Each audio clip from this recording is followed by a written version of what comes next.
ఈరోజు మన పాఠశాలల్లో, మన విశ్వవిద్యాలయాల్లో మన ఆ పాఠాలు చూస్తుంటే ఆ పాఠాల్లో ఎవరి గురించి ఉంటుందండి?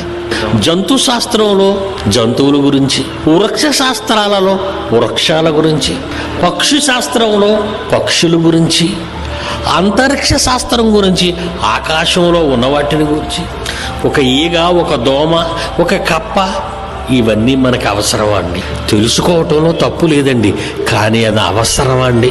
దేవుడు ఒక శాస్త్రాన్ని రాశాడు. 66 పుస్తకాలలో ఒక శాస్త్రం ఉంది.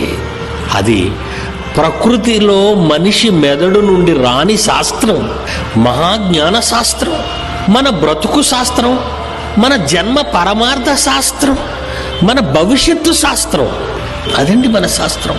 అందుకే మన గురించి ఆయన రాసుకున్నాడట.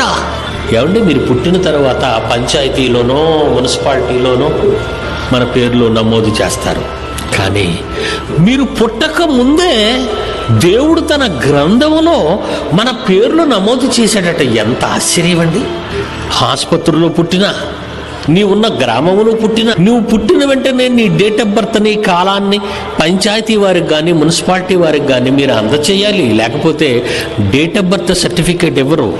పుట్టిన తరువాత మీ బ్రతుకు ప్రారంభం నుంచి నీవంటూ ఒక వ్యక్తి భూమి మీద ఉన్నావని పుట్టుకను తెలియజేస్తూ ఒక ధృవపత్రాన్ని, ఒక సర్టిఫికేట్ నీకు ఇస్తారు పుట్టిన తరువాత.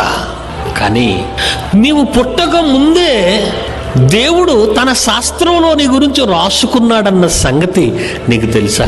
జగత్తు పునాది వేయబడక మునుపే అన్నాడు. చూడండి, సృష్టి పుట్టక ముందు మీరు కావాలి, మిమ్మల్ని కనాలి అని దేవుడు అనుకున్నాడట. ఎంత గొప్ప మాట అండి! ఎంత గొప్ప మాట అండి!